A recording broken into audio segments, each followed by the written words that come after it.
Hello there, and welcome back to War Thunder. Today I want to have a look at the ME262 A1a/U1, and I want to begin with a brief look at it in the hangar, while you also can see some background footage. The reason for that is, it is a little bit different to the other 5 ME262s when we have a look at the combined armament, which in a nutshell is the same array and type of weapons, and amount of them, that you have in the Heinkel 219. So if you look at the X-ray, we can see that on top of this whole rest of the armament, we have two 20mm MG151s, 42 kilograms weighing each, with 292 rounds of ammunition. That's just like half of what you get in the Heinkel 219. Then at the very bottom we have two 30mm MK108 cannons weighing 58 kilograms each. So all this together so far, and we are at 200 kilograms. Add to this the very long barreled and very heavy 30mm MK103 cannons, 150 kilograms each. Add all this together, you have half a ton of guns in the nose of this aircraft. The rest of the fuselage is filled with fuel tanks, so if you get hit there, higher probability that you actually begin to burn. Not so much with the wings, except again for the engines. And then we have just a touch of armor around the pilot and also in front of the mineshell boxes for the MK108s. So that's a very brief look at this plane, and let's discuss the rest of the performance with just having a look at some gameplay. But before I talk about the overall plane's characteristics and abilities, I want to highlight something that I think a lot of people are misunderstanding.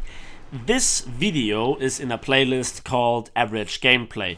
This is me just flying out and having a good or bad time in an aircraft, and then make a video about it, more or less gameplay video.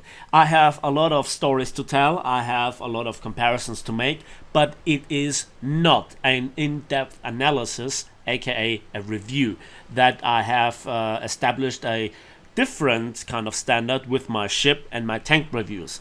But it is also much easier to do a ship review and a tank review, because you can go into the armor, you can go into the firepower, and you can just compare those numbers relatively easily in Excel spreadsheets to put this into overall perspective. And I think that this is a very first good sign of putting the plane into perspective and then going into the finer details based on hard facts and numbers. It's not so easy doable with planes, because at various different altitudes the power output of the engine changes, be it props or also jet engines. Then it depends on your fuel load that you take with you, the armament loadout that you have, bombs, rockets, whatever. And so a lot of scenarios are thinkable. And then you have to also, just position yourself. So how you then fit the plane into the meta is not always that easy. However, I still think that I have quite a bit of experience, but it is difficult for me to explain. One thing that is always nice to show are certain scenes when you can repeat them, like this for example, and please don't report this to Gaijin because it's all too hilarious. A landing on the airfield and boing. It's way too funny when it happens out of nothing. For years it worked perfectly fine, and then we get this. I still got repaired. I was registered being dead in the first place. This shouldn't be possible according to Gaijin due to some of their news blogs and dev blogs, but here we are enjoying this aircraft flying home with a shot of wing.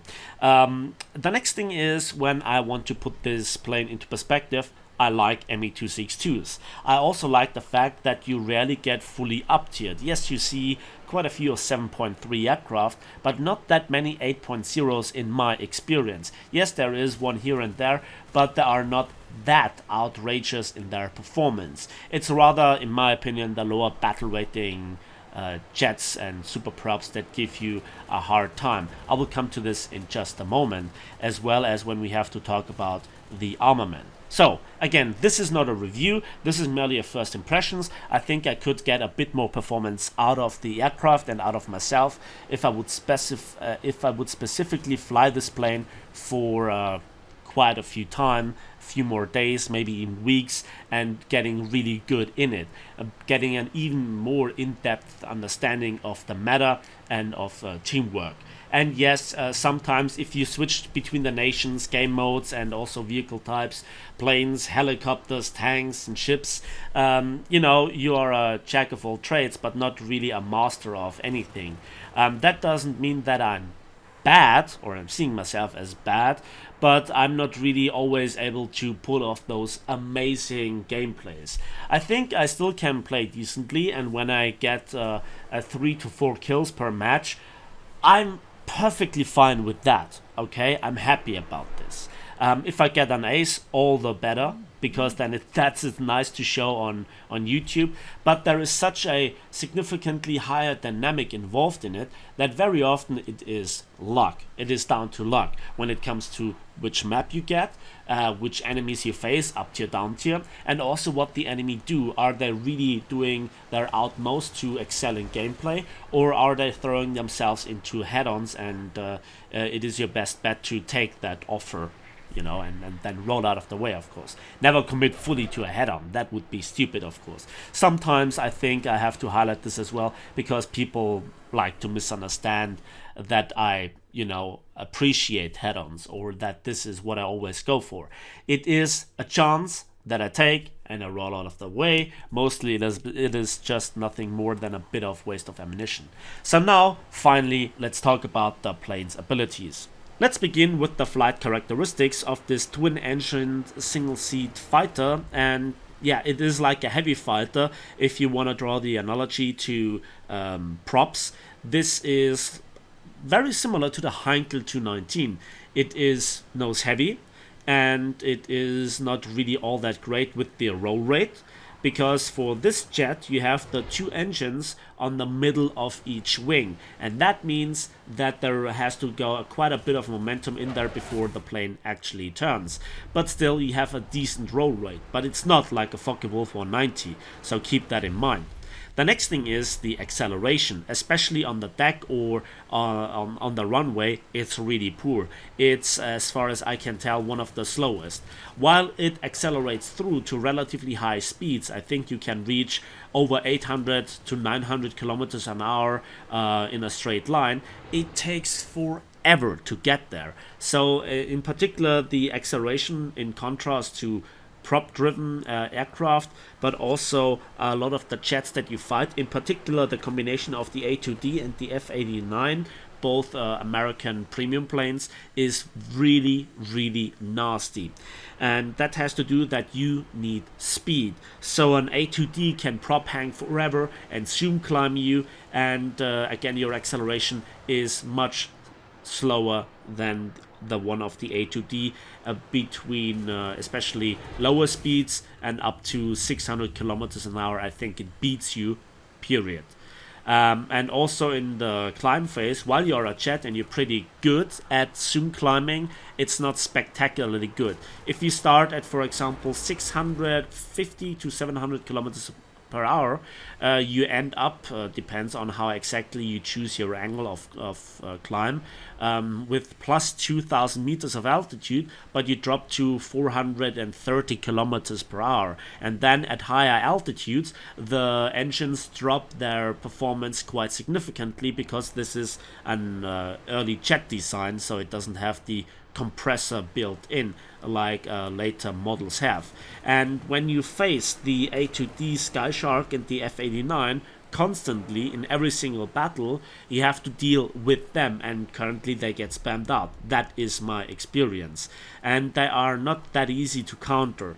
While you can find sweet spots here and there against them, specifically in combination, they are really lethal. And now let's come to the fact that if you get jumped by something, you barely can outrun it if you don't run at very high speeds. Again, it's possible to reach way in excess of 900 kilometers per hour in this aircraft before it rips apart on the deck, but it takes forever to accelerate there.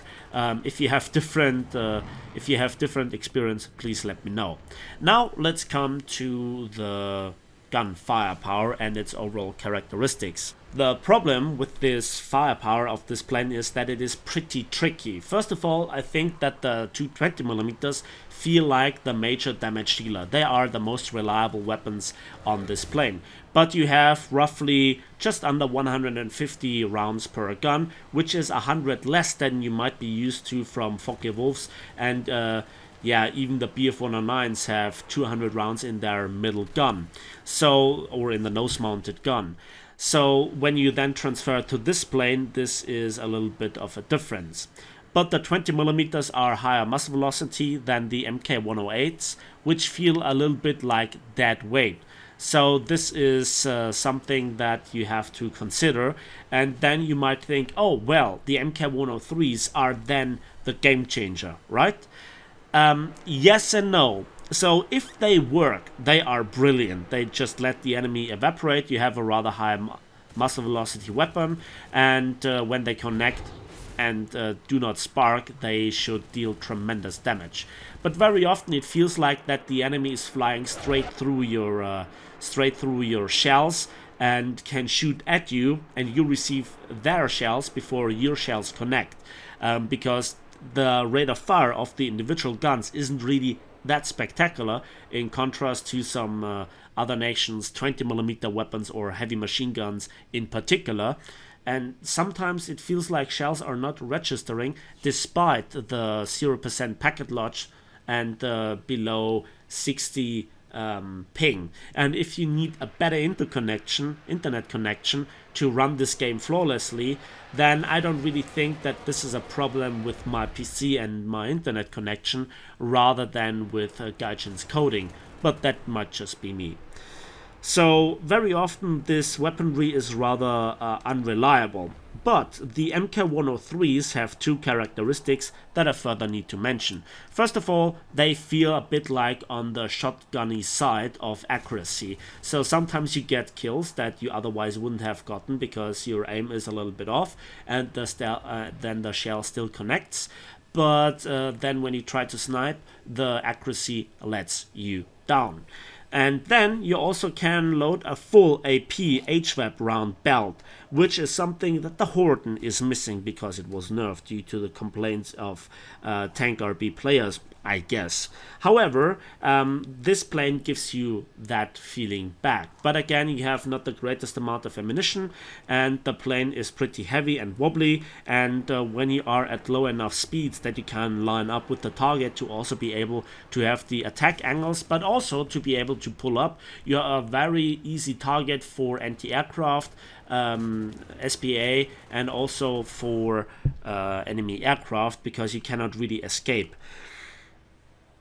However, in RRB, that gives you the late game option to get back the score by cracking those light pillboxes, but also by evaporating those tanks. So that is a plus point for this aircraft. In theory, it's pretty versatile, and there are also pretty nice tips thinkable, much like that you go for stealth with the MK108, and you go completely stealth. You roll out of the way very early on, and then the 20mm either connect, or the MK108 30mm connect several seconds later, which comes a little bit of a surprise then for an unexperienced RRB pilot, which there seem to be much more recently. So in this gameplay, I had actually the fortune of getting 3 kills, and also with only 4 bullets left, critting the last enemy player. And just when I started, a few seconds later, he was in a turn fight, he crashed, but I got a critical with just those 4 bullets. So just a few seconds later, I get my 4th kill. That was my take on the ME262 A1a/U1.